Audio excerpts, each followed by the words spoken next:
जी। जो आप पूछ रहे हैं कि गुलाम हैदर सीमा सचिन मीना के खिलाफ जेवर कोर्ट में क्या केस कर सकते हैं, इस मामले में हमारी भारत की न्याय पद्धति की धारा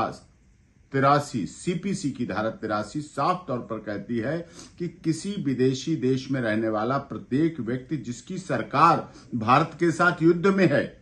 और उस देश में केंद्र सरकार द्वारा दिए गए लाइसेंस के बिना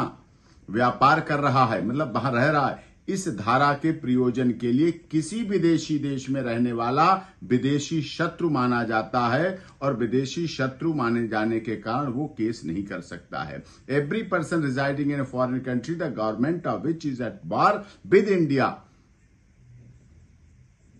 shall for the purpose of this section be deemed to be an alien enemy residing in a foreign country,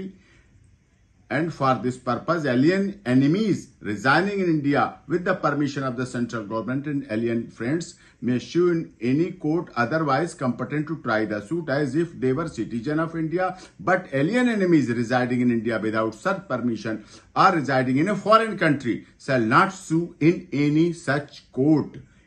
Shall not sue in any such court. Bharat की किसी भी माननीय अदालत में केस नहीं कर सकता, क्योंकि पाकिस्तान का और भारत का गुलाम हैदर का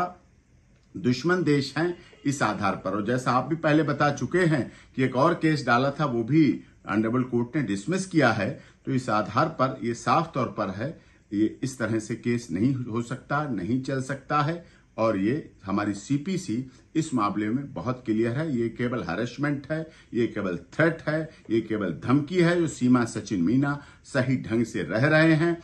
उनको हर समय पहले भी यही होता रहा है, लगातार उनको उस तरह से उनके जीवन को, उनके बच्चों के लिए खतरा है और उनको थ्रेट लगातार इस तरह से लीगल थ्रेट भी दी जा रही है कि इस तरह से आएंगे, इस तरह से डराया जा रहा है, उन्हें धमकाया जा रहा है, और ये गलत है।